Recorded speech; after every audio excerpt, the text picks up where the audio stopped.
Hello everyone. चलिए start करते हैं हमारा नेक्स्ट हार्मोन और हम पढ़ेंगे अभी साइटोकाइनिन।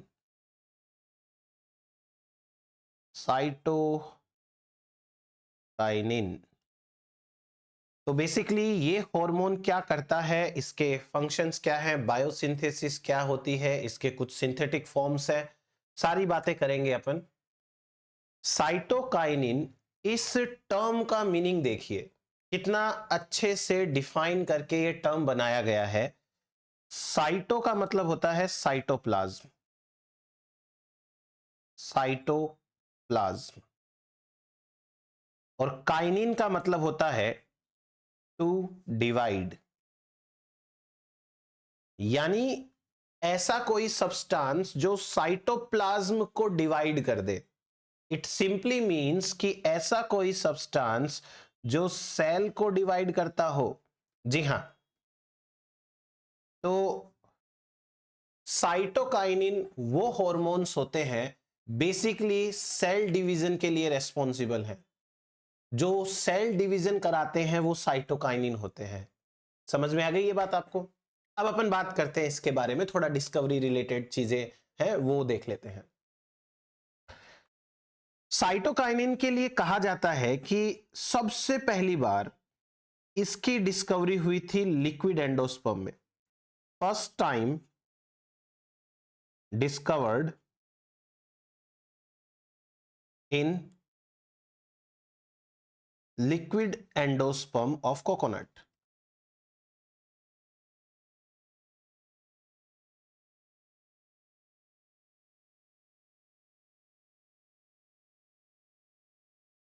ठीक है, आप लिक्विड एंडोस्पर्म को कोकोनट मिल्क भी बोल देते हैं कई बार, वन एंड सेम थिंग, इसके अंदर डिस्कवरी हुई थी। नेक्स्ट लिखिए, after many years, after many years it was discovered by it was discovered from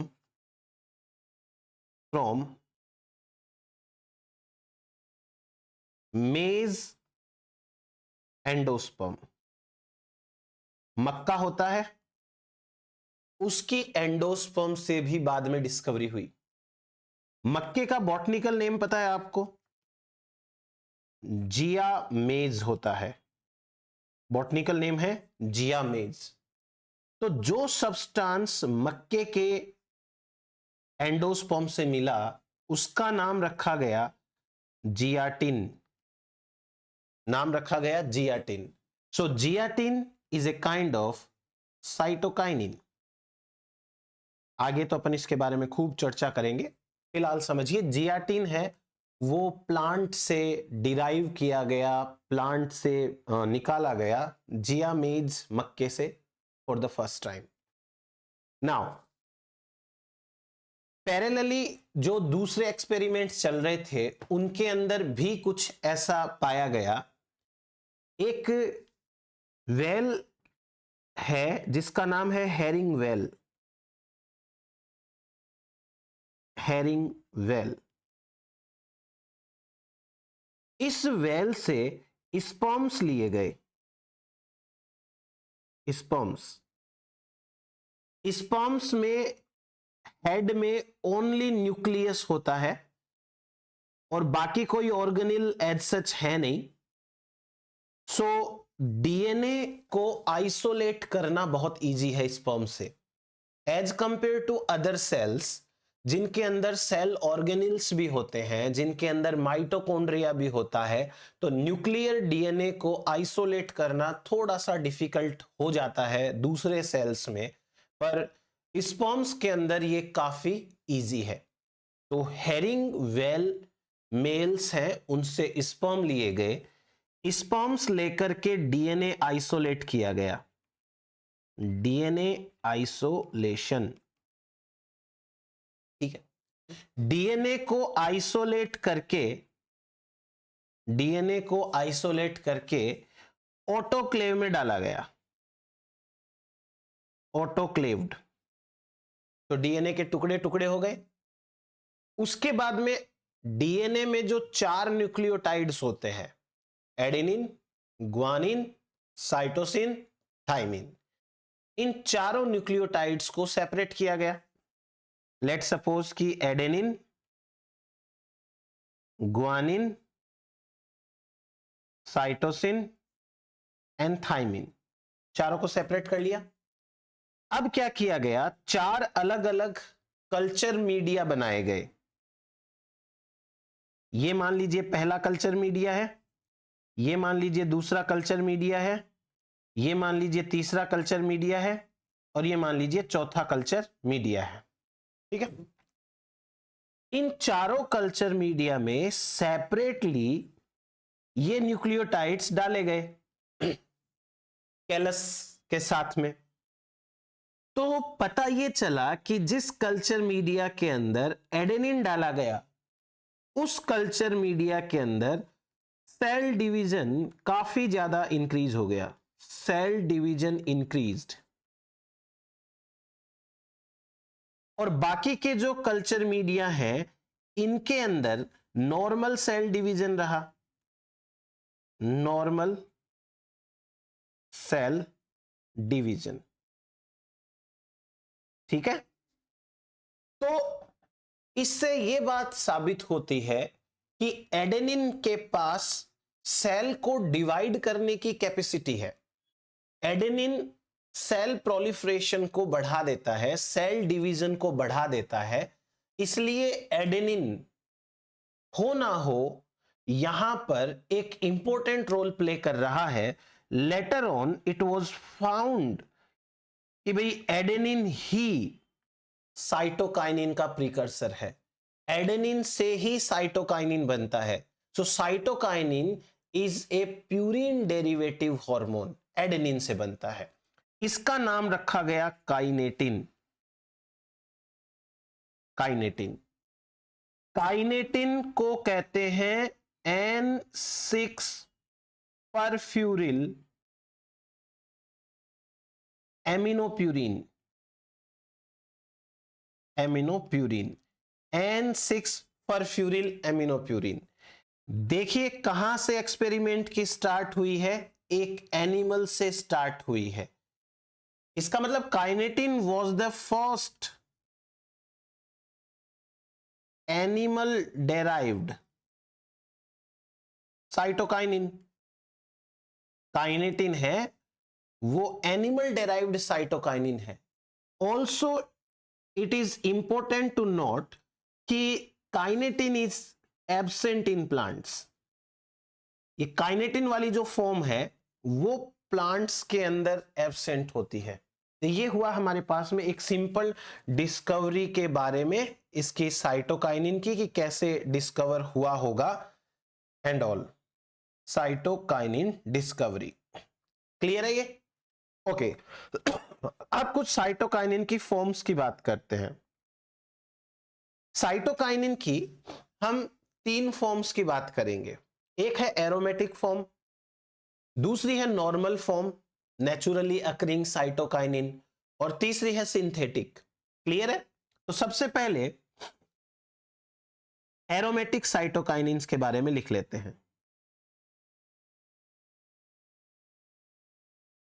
aromatic cytokinin, ये नाम से ही इतने ज्यादा सिंपल हैं कि आपको नाम पढ़ के ही समझ आ जाएगा कि ये तो एरोमेटिक है।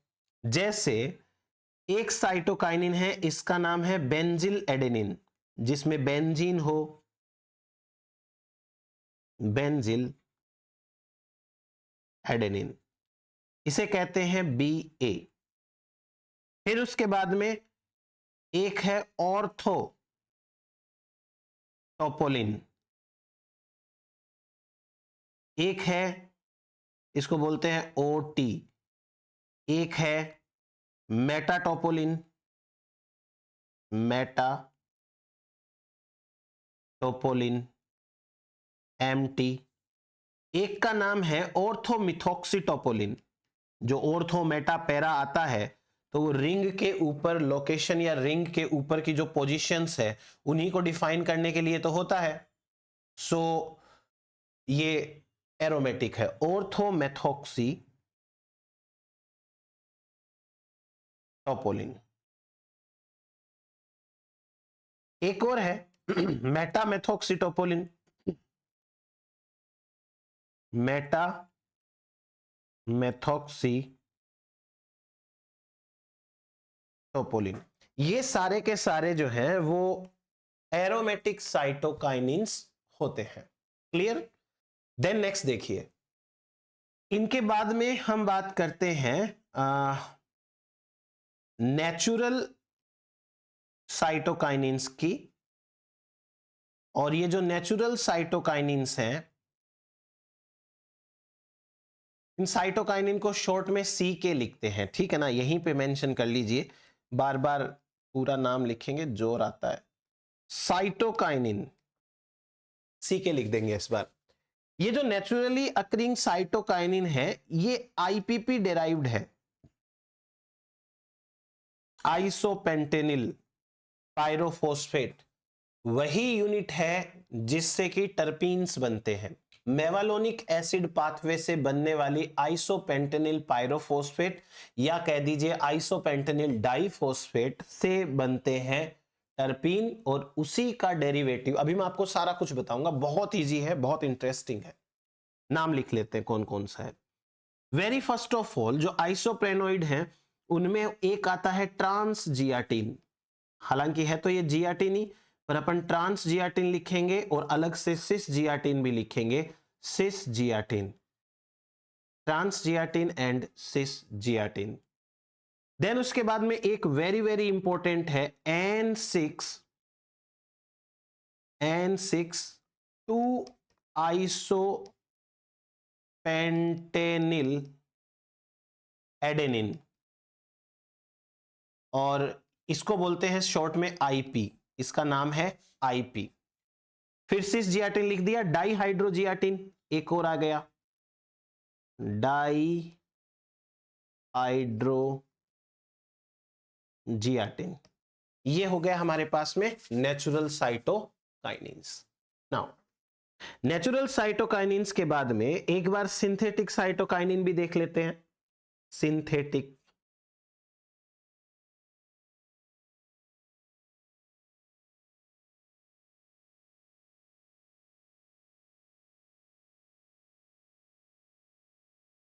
In case of synthetic cytokinin एक आएगा 6 बेंजिल एमिनोप्यूरिन, एमिनोप्यूरिन 6 बेंजिल एमिनोप्यूरिन BAP। एक आता है 6 फरफ्यूरिल एमिनोप्यूरिन, जिसको कहा था काइनेटिन,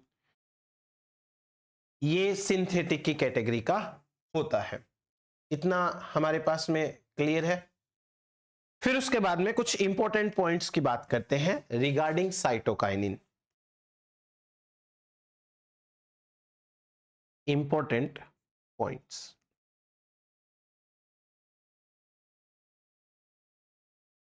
इन सभी टाइप के साइटोकाइनिन्स में से जो जियाटिन होता है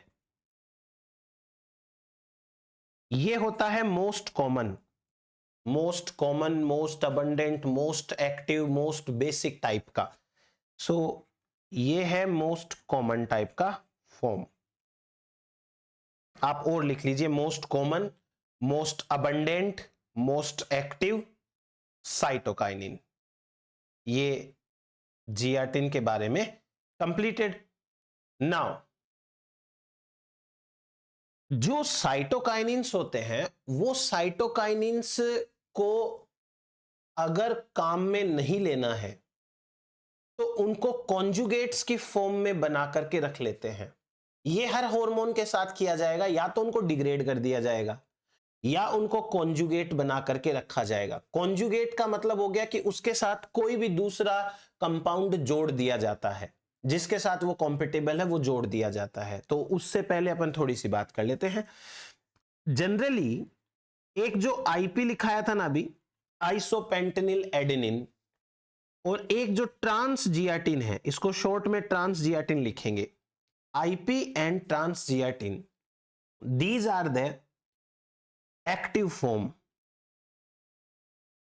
ये एक्टिव फॉर्म्स होती हैं, and these are degraded by cytokinin oxidase, या इसी का नाम है डिहाइड्रोजिनेज, डिहाइड्रोजिनेज। साइटोकाइनिन ऑक्सीडेज या साइटोकाइनिन डिहाइड्रोजिनेज है, उससे ये टूट जाते हैं, तो ये एक इंपॉर्टेंट है। नेक्स्ट जो सिसजियाटिन है, सिसजियाटिन, ये लेस एक्टिव है, less active as compared to IP and T Z, लेकिन ये मोर स्टेबल है। अब मोर स्टेबल कैसे हुआ? मोर स्टेबल ये ऐसे हुआ क्योंकि ये जो एंजाइम है सी के ऑक्सीडेज, इसको शॉर्ट में लिखते हैं सी के एक्स, सी के ऑक्सीडेज, साइटोकाइनिन ऑक्सीडेज को लिखेंगे साइटोकाइनिन एक्स। ये सिस फॉर्म ऑफ जियाटिन इस एंजाइम के लिए कोई एफिनिटी शो नहीं करती, मतलब ये उससे इंटरेक्शन ही नहीं करेगी, इंटरेक्शन नहीं करेगी तो वो एंजाइम उसे तोड़ेगा कैसे? तो ये मोर स्टेबल कैसे हुआ? Because it has low affinity for CKX, low affinity होती है CKX। देन उसके बाद में साइटोकाइनिन्स के जो डिफरेंट टाइप के फॉर्म्स हैं, ये अपनी साइड चेन के बेसिस पे एक दूसरे से डिफरेंट होते हैं। साइड चेन आइसोपेंटेनिल वाली, उसमें चेंजेस आते हैं तो एक दूसरे से डिफरेंट डिफरेंट फॉर्म से बनाते रहते हैं। लिखिए structure variations, structure variations occur in side chain of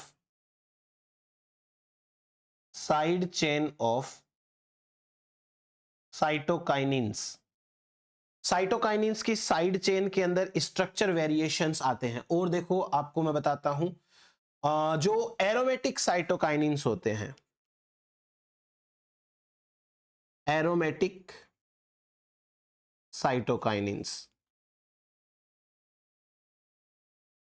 ये एरोमेटिक साइटोकाइनिन्स हैं, वो भी प्लांट्स में पाए जाते हैं, ये भी नेचुरल होते हैं, ये सारे प्लांट्स में नहीं होते, they are limited to few plants, ये कुछ ही प्लांट्स में लिमिटेड होते हैं। और ये भी साइटोकाइनिन ऑक्सीडेज एंजाइम है, उससे इंटरेक्शन नहीं करते, not degraded by cytokinin oxidase CKX। तो आपको ये याद रखना है कि सिसजियाटिन और एरोमेटिक जो काइनेटिन्स है, साइटोकाइनिन्स है, वो तोड़े नहीं जाते हैं by the enzyme cytokinin oxidase. चलिए अब अपन बात करते हैं इनकी कुछ कॉन्जुगेटेड फॉर्म्स के बारे में। कॉन्जुगेटेड फॉर्म्स कैसे बनती है देख लेते हैं। हेडिंग की तरह लिख सकते हैं आप, conjugated forms of cytokinin. Conjugated forms के अंदर साइटोकाइनिन जो होगा उसके ऊपर क्या ऐड कर सकते हैं? देखो साइटोकाइनिन है, उसके ऊपर ऐड कर दिया न्यूक्लियोटाइड, न्यूक्लियोटाइड, न्यूक्लियोटाइड समझते हो, जो नाइट्रोजन बेस होगा with sugar and phosphate, nucleotide, ऐसी फॉर्म को बोलते हैं न्यूक्लियोटाइड फॉर्म, न्यूक्लियोटाइड फॉर्म, ठीक है। दूसरा है साइटोकाइनिन के साथ न्यूक्लियोसाइड भी जोड़ा जा सकता है, न्यूक्लियोसाइड यानी नाइट्रोजन बेस प्लस शुगर, यहां पर फॉस्फेट की जरूरत नहीं है, इसको बोलते हैं न्यूक्लियोसाइड फॉर्म, ये भी जोड़ सकते हैं। और तीसरी है साइटोकाइनिन के साथ शुगर जोड़ सकते हैं, और बेसिकली शुगर में ग्लूकोज, तो ग्लाइकोसाइड फॉर्म बोलते हैं, ग्लाइकोसाइड फॉर्म। तो कॉन्जुगेट कैसे कैसे बनेंगे, क्या क्या जोड़ के बन सकते हैं, न्यूक्लियोटाइड के ऊपर साइटोकाइनिन के ऊपर न्यूक्लियोटाइड जोड़ सकते हैं, साइटोकाइनिन पे न्यूक्लियोसाइड जोड़ सकते हैं, और साइटोकाइनिन पे शुगर जोड़ सकते हैं। अब बात आती है कि भाई ये तो ठीक है, इसमें से इस जो ग्लाइकोसाइड फॉर्म है, आप एक बार एडेनिन की स्ट्रक्चर देखना, इस तरीके से होती है, ये है एडेनिन की स्ट्रक्चर।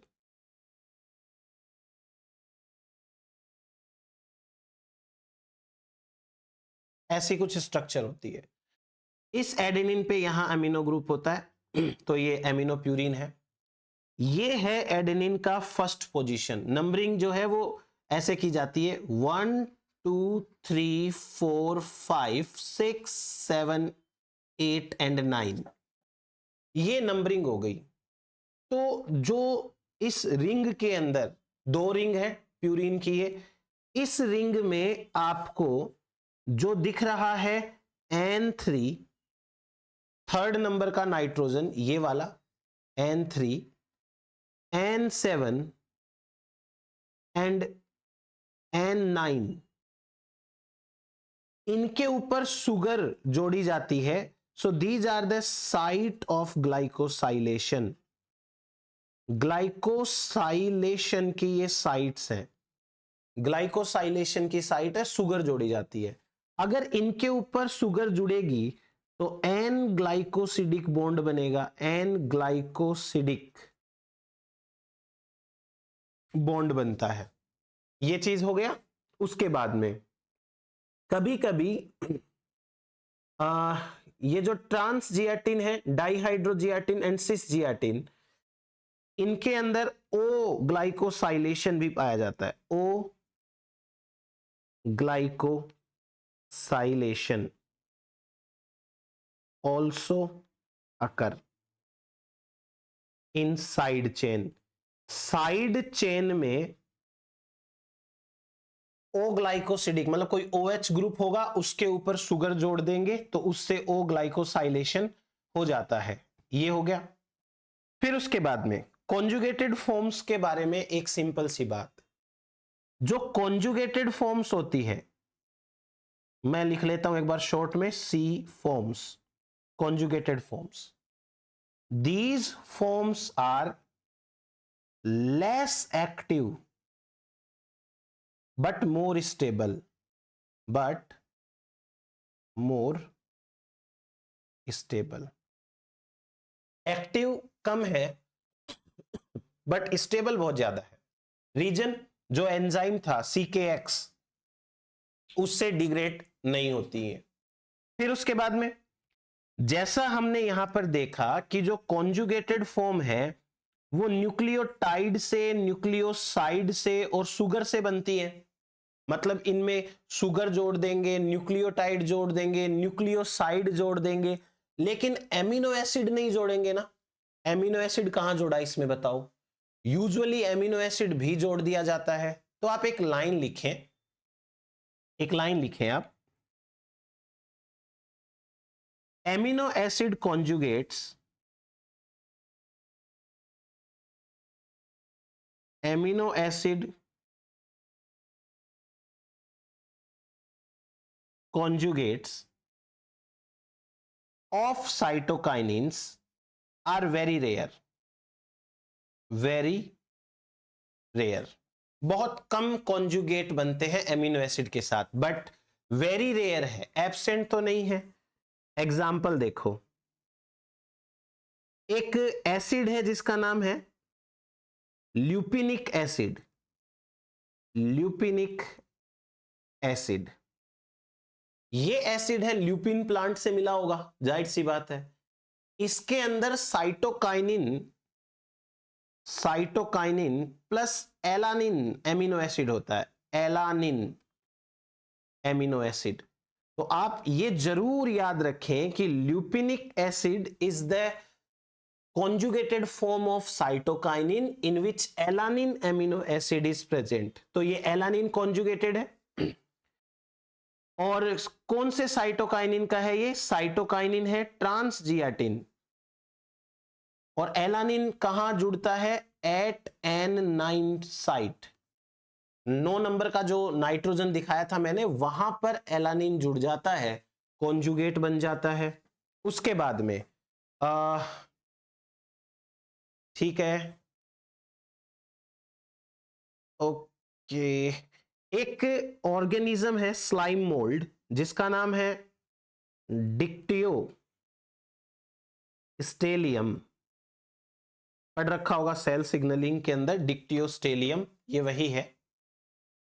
में डिस्कैडेलिन, डिक्टियोस्टेलियम है ना, इसके अंदर एक साइटोकाइनिन पाया जाता है जिसका नाम है डिस्कैडेनिन। डिस्कैडेनिन, ठीक है। ये प्रेजेंट होता है ओनली इन डिक्टियोस्टेलियम, ओनली इन डिक्टियोस्टेलियम, केवल इसके अंदर पाया जाता है। ये क्या है? एक टाइप का साइटोकाइनिन है। और इसका काम क्या है? ये इनहिबिट करता है स्पोर जर्मिनेशन को, स्पोर जर्मिनेशन। तो ये इंपॉर्टेंट है, इस बार के हिसाब से देख लीजिएगा। ठीक, डिक्टियोस्टेलियम के अंदर डिस्कैडेनिन। अब इसके बायोसिंथेसिस की बात करते हैं। साइटोकाइनिन्स के बायोसिंथेसिस के बारे में बात करें यदि, बहुत इंटरेस्टिंग है बायोसिंथेसिस।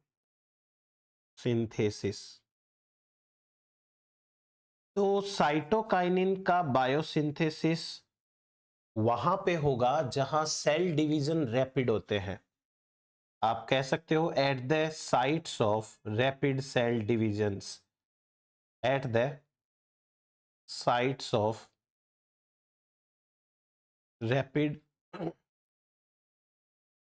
Cell divisions.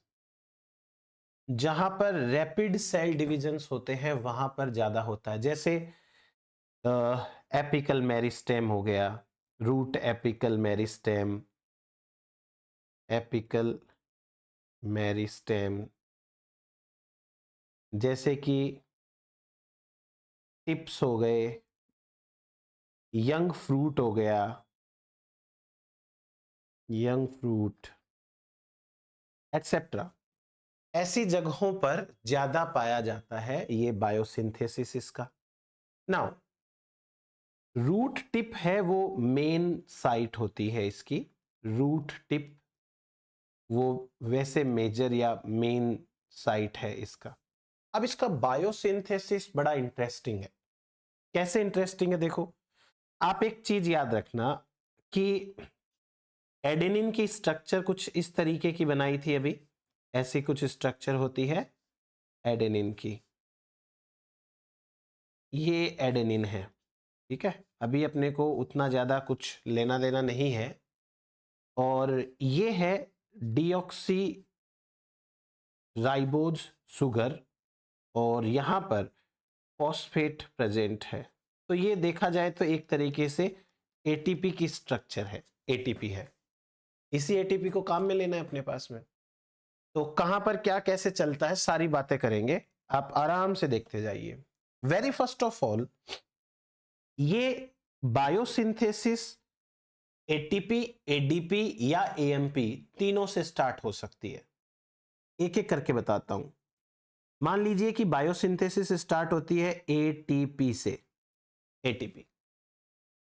तो एक एंजाइम काम करता है, उस एंजाइम का नाम है आइसोपेंटेनिल ट्रांसफ्रेज, आईपीटी, आइसोपेंटेनिल ट्रांसफ्रेज एंजाइम काम आता है। इस रिएक्शन के अंदर मैग्नीशियम एज को फैक्टर काम आते हैं। और आईपीपी यूनिट काम आती है, 5 कार्बन की होती है आईपीपी यूनिट, वो काम आती है। आइसोपेंटेनिल डाइफॉस्फेट या आइसोपेंटेनिल पायरोफॉस्फेट, इसकी शक्ल कुछ इस तरीके की होती है।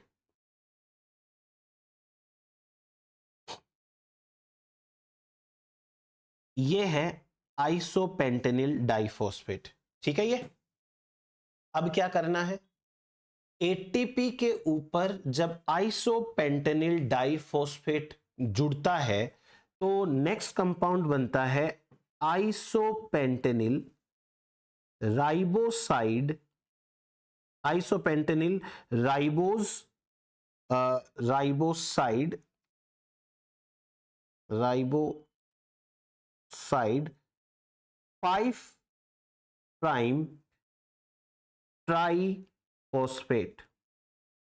कुछ नहीं किया है, केवल और केवल एटीपी के ऊपर आईपी यानी आइसोपेंटेनिल पायरोफॉस्फेट जोड़ा है। राइबोसाइड ट्राइफॉस्फेट तो पहले से ही नाम होता है एटीपी का, आप चाहो तो राइबोसाइड ट्राइफॉस्फेट बोल सकते हो या सीधा न्यूक्लियोटाइड बोल सकते हो। राइबोसाइड बोल दिया ना तो मतलब अलग से आपने फॉस्फेट लिखा है। ये बन गया आइसोपेंटेनिल राइबोसाइड ट्राइफॉस्फेट। अब क्या होता है, इसके ऊपर एक एंजाइम काम करता है, इस एंजाइम का नाम है cytosolic protein 735A। Cytosolic protein 735A ये काम करता है। जब ये काम करता है तो आइसोपेंटेनिल राइबोसाइड 5 ट्राइफॉस्फेट यानी आईपी एटीपी वो कन्वर्ट हो जाता है ट्रांसजियाटिन राइबोसाइड 5 प्राइम ट्राइफॉस्फेट। देखो कुछ नहीं हुआ है, ट्राइफॉस्फेट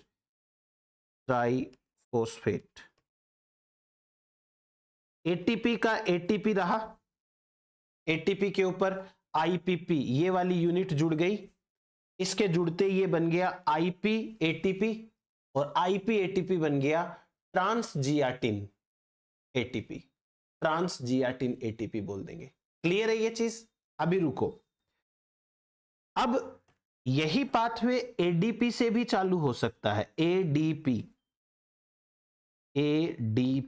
इससे भी चालू हो सकता है।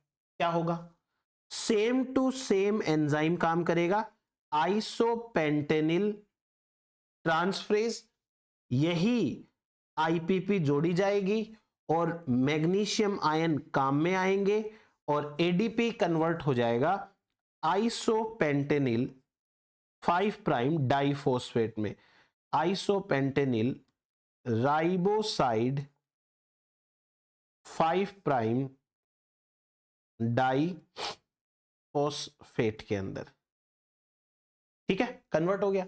सेम टू सेम एंजाइम काम करेगा, यही साइटोसोलिक प्रोटीन 735A और कन्वर्ट क्या हो, किस में हो जाएगा ये, ट्रांसजियाटिन राइबोसाइड 5 प्राइम डाइफॉस्फेट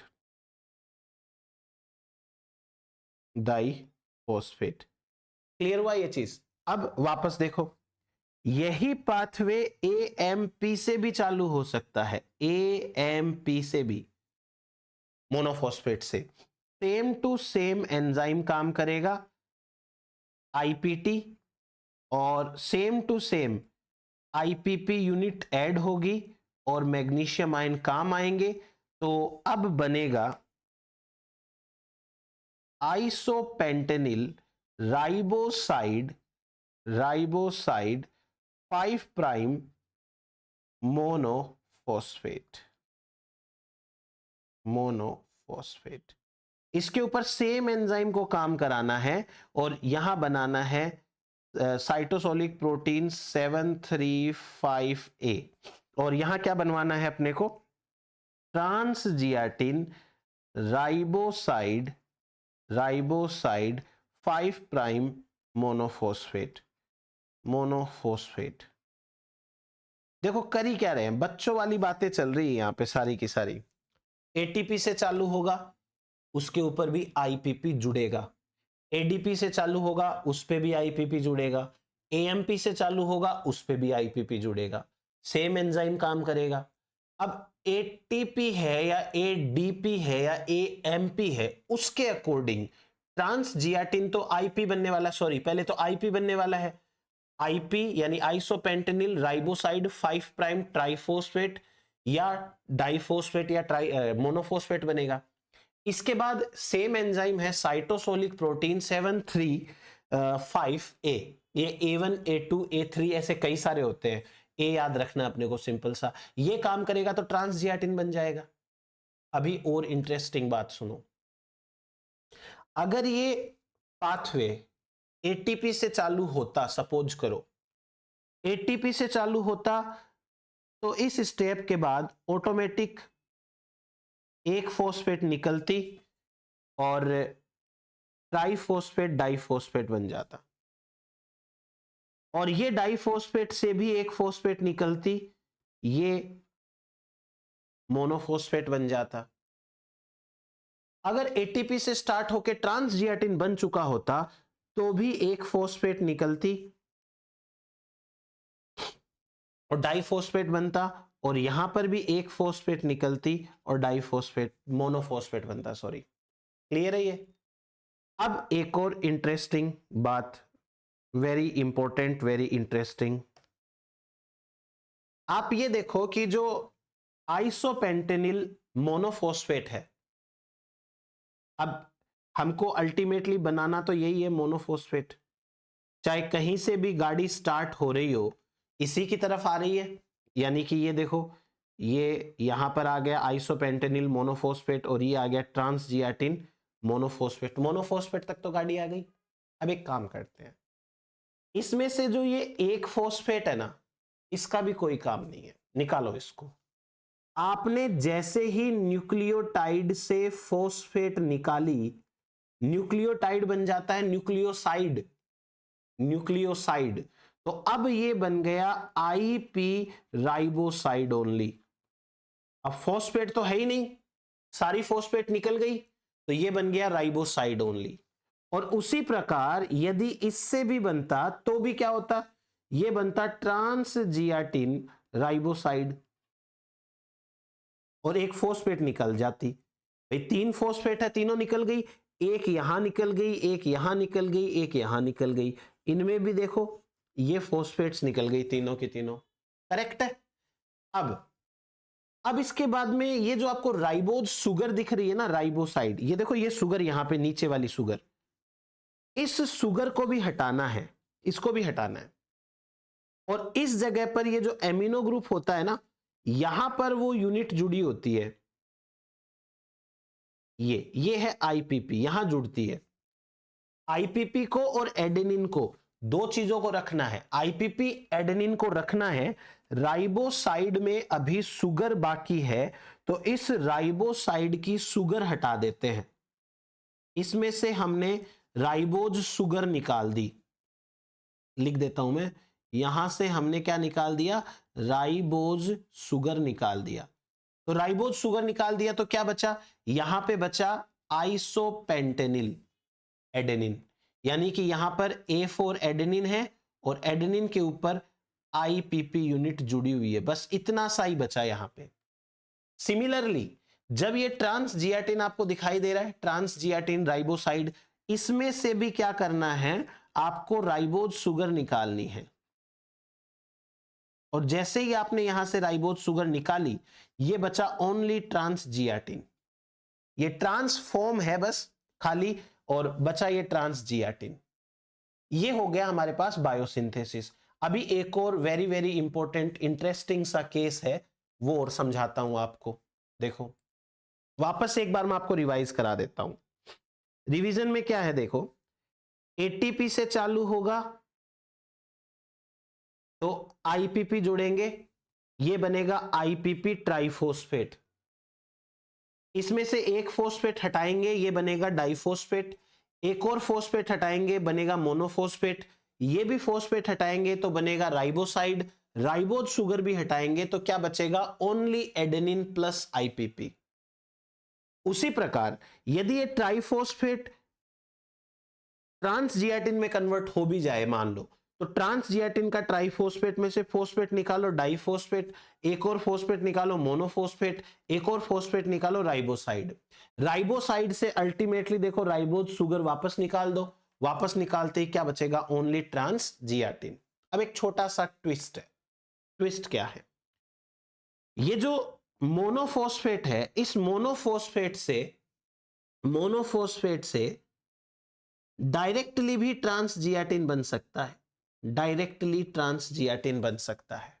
एक तो ये है, इसमें किसी एंजाइम की जरूरत नहीं है। दूसरा, ये जो मोनोफॉस्फेट है ना, ये मोनोफॉस्फेट आईपी मोनोफॉस्फेट, इस आईपी मोनोफॉस्फेट से सीधा आईपी बनाने के लिए एक एंजाइम की जरूरत है। इस एंजाइम का नाम है लोनली गाय। ये अकेला है, इसे कहते हैं LOG, लोनली गाय एंजाइम है। इस एंजाइम की जरूरत है आपको। मे भी एग्जाम में यही पूछ ले कि लोनली गाय पाथवे कौन से हार्मोन के बायोसिंथेसिस में काम आता है, या आपको सिंपली यही पूछ ले कि भाई लोनली गाय जो है वो किससे रिलेटेड है, ऐसा करके कुछ भी। तो सीधा ध्यान रखो, मोनोफॉस्फेट से डायरेक्ट आईपी बनाना है तो लोनली गाय काम आता है। इसमें ये शुगर भी हटा देगा एक साथ और फॉस्फेट भी हटा देगा। ये हो गया हमारे पास बायोसिंथेसिस ऑफ ऑक्सिन कंप्लीट। अब इसके बाद मैं आपको बताता हूं कुछ इंटरेस्टिंग चीजें, एकदम एग्जाम के पॉइंट ऑफ व्यू से है, सवाल आ सकते हैं। एक एंजाइम है, उस एंजाइम का नाम है आईपीटी। ध्यान से देखिएगा, आईपीटी ये है आइसोपेंटेनिल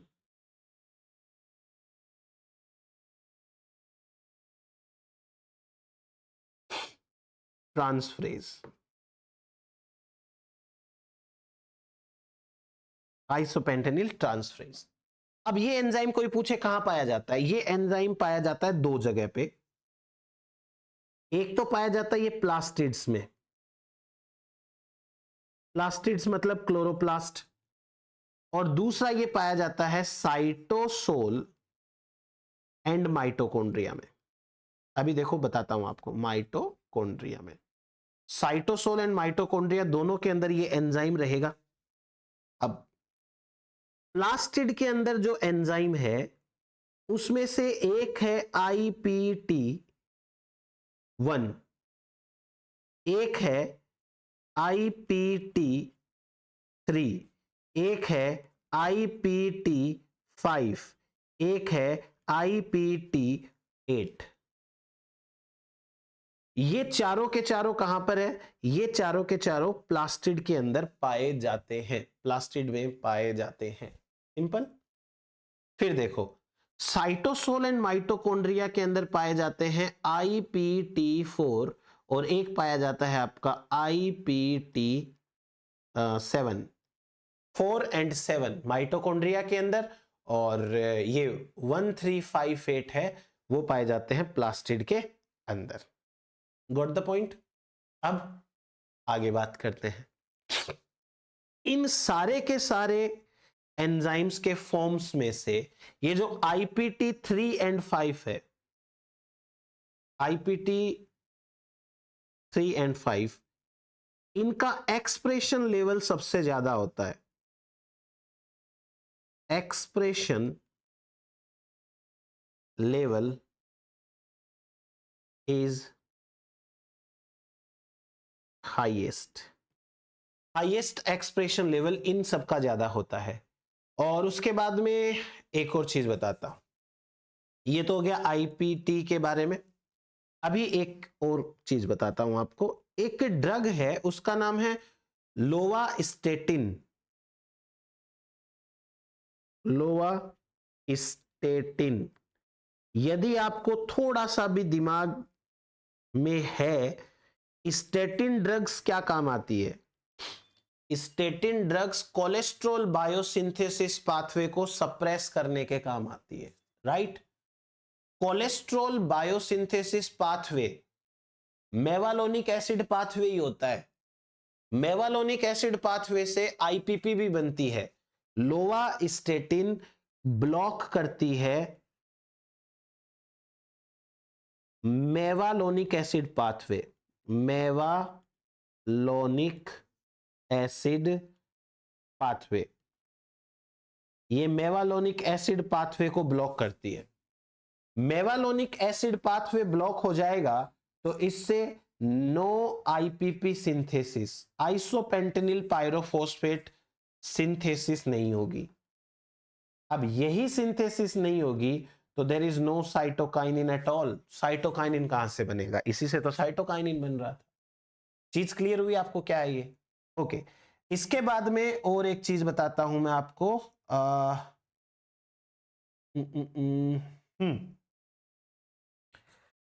दो हॉर्मोन्स है, एक का नाम है ऑक्सिन और एक का नाम है ABA, abscisic acid, auxin and abscisic acid. ये दोनों क्या करते हैं? ये दोनों के दोनों डाउन रेगुलेट करते हैं, down regulate cytosolic protein. Cytosolic protein कौन सा था? 735A1, A2 and A, cytosolic protein 5A। हाँ, बस इन दोनों को ये सप्रेस करता है। ऑक्सिन एंड एब्सिसिक एसिड ये दोनों के दोनों डाउन रेगुलेट करते हैं साइटोसोलिक प्रोटीन 735A12 को। मतलब ए याद रखो आप तो। अब जरा पीछे पाथवे में देख लो कहां काम आ रहा है ये। साइटोसोलिक प्रोटीन 735A कहां काम आ रहा है? ये बनवा रहा है ट्रांसजियाटिन को। अगर ट्रांसजियाटिन नहीं बनेगा तो प्लांट को प्रॉब्लम होगी। तो इसके कारण क्या होगा? देयर इज नो और लेस सिंथेसिस ऑफ ट्रांसजियाटिन। ये हो गया ट्रांसजियाटिन के बारे में। अब उसके बाद में दो पाथवेज बोले हैं एक्टिव साइटोकाइनिन के। There are two pathways for active cytokinin. एक तो है वन स्टेप पाथवे, इसको कहते हैं डायरेक्ट पाथवे, डायरेक्ट पाथवे। और दूसरा है two step pathway, two step pathway. पहले मैं आपको पाथवे समझा देता हूं, उसके बाद में अपन सीधी बात करेंगे डायरेक्ट पाथवे की और उसकी। देखो, ये रहा अपने पास बायोसिंथेसिस। यदि मोनोफॉस्फेट से ये लोनली गाई काम करे और फॉस्फेट एंड शुगर दोनों एक साथ हट जाए, इसे कहते हैं डायरेक्ट पाथवे। कौन सा पाथवे? देखो मैं बताता हूं। इस पाथवे का मतलब यह हुआ कि ये जो आईपी राइबोसाइड 5 प्राइम मोनोफॉस्फेट था ना, मोनोफॉस्फेट, इस मोनोफॉस्फेट के ऊपर काम करता है लोनली गाई, तो सीधा बनता है आईपी। इसको तो बोलते हैं direct pathway, one step pathway. Two step pathway कौन सा होता है? यह है आईपी राइबोसाइड, 5 प्राइम मोनोफॉस्फेट। इसमें से पहले तो फॉस्फेट हटाओ, फॉस्फेट हटेगा तो पीछे बचेगा शुगर, तो बचेगा अभी, तो ये बनेगा आईपी राइबोसाइड, राइबोसाइड। अब इस राइबोसाइड में से राइबोज शुगर हटाओ, राइबोज शुगर, तो बनेगा आईपी। इसको बोलते हैं टू स्टेप पाथवे। पीछे वाले भूल जाओ, ट्राइफॉस्फेट, डाइफॉस्फेट, मोनोफॉस्फेट, ये तीनों को तो भूल जाओ। फाइनली आप तो ये समझो कि जो मोनोफॉस्फेट है उसके बाद से दो पॉसिबिलिटी है, या तो एलओजी लोनली गाई सीधा क्या करेगा, एक ही स्टेप के अंदर फॉस्फेट भी हटा देगा और उसी स्टेप के अंदर शुगर भी हटा देगा, सेम स्टेप के अंदर फॉस्फेट एंड शुगर दोनों हटा देगा। इसको बोलेंगे अपन क्या बोलते हैं, single step pathway, direct pathway, और ये हो गया अपने पास में टू स्टेप पाथवे। अब देखो राइबोज शुगर हट रही है ना, इस स्टेप को बोलते हैं डी राइबोसाइलेशन, इसको बोलते हैं डी राइबोसाइलेशन। डी राइबोसाइलेशन का मतलब है राइबोज शुगर का हटना, डी राइबोसाइलेशन। चलिए अब आपको मैं एक चीज बताता हूं, एक प्लांट है, नोट करके लिखना आप, ये चीज राइस प्लांट है,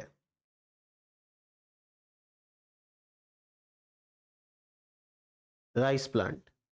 इस प्लांट के अंदर क्या हुआ कि LOG एंजाइम म्यूटेंट है, इसमें LOG एंजाइम है, नहीं बन रहा, क्या होगा, यह होगा कि इसके अंदर ट्रांसजियाटिन नहीं बनेगा। पहली बात, ट्रांसजियाटिन नहीं बनेगा तो इसका मतलब साइटोकाइनिन नहीं बन रहा है। साइटोकाइनिन का एक one of the very important role क्या है, एपिकल डोमिनेंस को कम करना। अब साइटोकाइनिन नहीं है तो एपिकल डोमिनेंस कम नहीं होगी, एपिकल डोमिनेंस कम नहीं होगी तो इसके अंदर पाया जाता है extra large apical meristems. Extra large इसके अंदर abnormal shoot apical meristem, extra large apical, और वो भी स्पेशली शूट एपिकल मेरिस्टेम लिख लीजिए, extra large shoot apical meristem. ये आपको जरूर जरूर याद करना है क्योंकि ये एग्जाम में आने लायक मटेरियल है पूरा का पूरा। और चीजें बताता हूं मैं, देखो आपने टीआरएनए का नाम सुना है, कुछ टाइप्स ऑफ टीआरएनए ऐसे होते हैं, इन टीआरएनए के अंदर प्रेनाइल एडेनिन पाया जाता है। प्रेनाइल क्या होता है, प्रेनाइल एक टाइप का लिपिड का बना हुआ एक चेन है, एंकर बोलते हैं अपन उसको, एंकर प्रोटीन, एक एंकर होता है, प्रेनाइल, फार्नेसाइल, कार्बन है ये, ठीक, ये प्रेनाइल एडेनिन है। तो जब ये टीआरएनए टूटते हैं अपॉन टीआरएनए डिग्रेडेशन,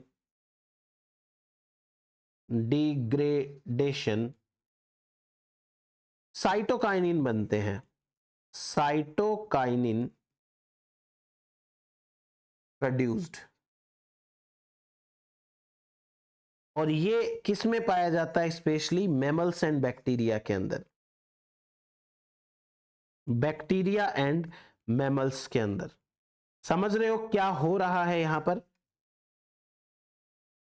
कुछ टीआरएनएज ऐसे होते हैं जिनके अंदर ये प्रेनाइल एडेनिन पाया जाता है और प्रेनाइल एडेनिन की वजह से डिग्रेडेशन होने के ऊपर साइटोकाइनिन रिलीज होते हैं। चलिए ये हो गया अपने पास, और उसके बाद में एक और चीज बताता हूं मैं, एक्शन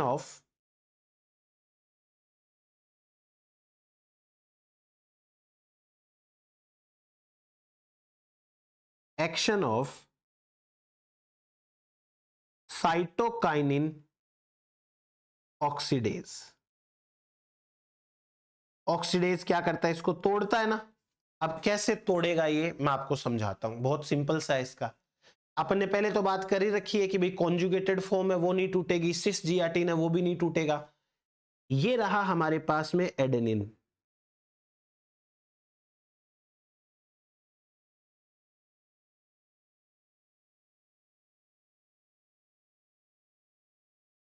इसका ये NH2 ग्रुप था, एक H हटा दो, उसकी जगह पे ये प्रिनाइल या आइसोपेंटेनिल जोड़ दो, ये बन गया हमारे पास IP, आइसोपेंटेनिल एडेनिन। इसमें से इतनी स्ट्रक्चर ऊपर वाली ये तो IPP है और नीचे ये एडेनिन है, आपको पता ही है।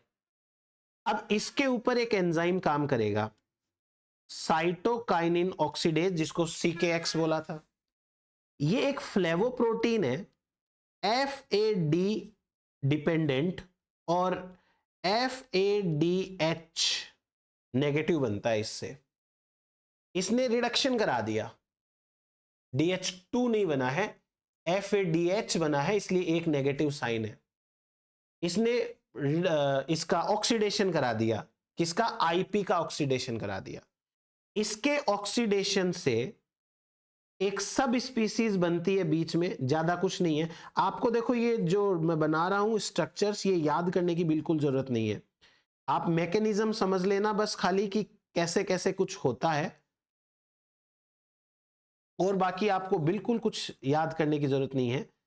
यहां प्लस आ जाएगा और यहां पे ये डबल बॉन्ड आ जाएगा और ये ऐसी सी कुछ शक्ल का बन जाएगा, ठीक है। ये बन गई एक सब स्पीसीज IP की।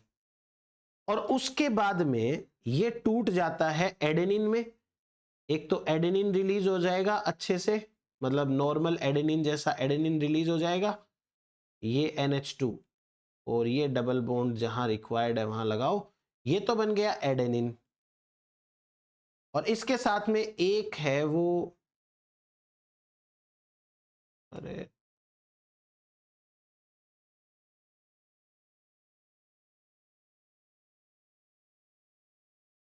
ये और निकलता है, इसका नाम है 3 मिथाइल 2 ब्यूटेनॉल। बस ये साइटोक्रोम नहीं, साइटोकाइनिन ऑक्सीडेज का एक्शन है। IP को तोड़ दिया जाता है एडेनिन एंड 3 मिथाइल 2 ब्यूटेनॉल के अंदर। अब इस एंजाइम के बारे में दो चार बातें कर लेते हैं। हम बात करें CKX की, कौन है ये एंजाइम? ये एंजाइम है, एक तो ये इरिवर्सिबल डिग्रेडेशन कराता है, इरिवर्सिबल डिग्रेडेशन, ऐसा डिग्रेडेशन दोबारा ये काम नहीं करेगा। दूसरा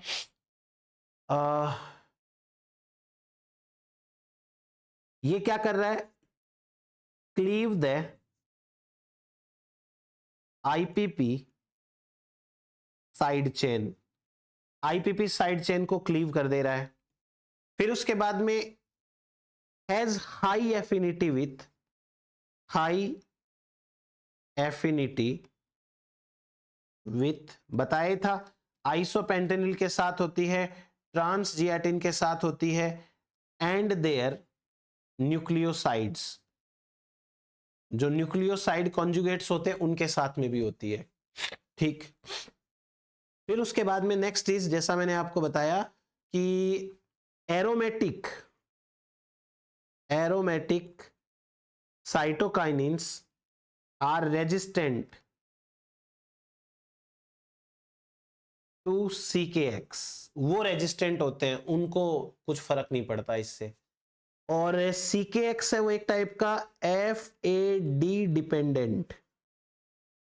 डिपेंडेंट फ्लेवोप्रोटीन है, फ्लेवोप्रोटीन होता है, फ्लेवोप्रोटीन है। उसके बाद में ये ऑक्सीडोरिडक्टेज सुपर फैमिली का मेंबर है, इट बिलोंग्स टू ऑक्सीडोरिडक्टेज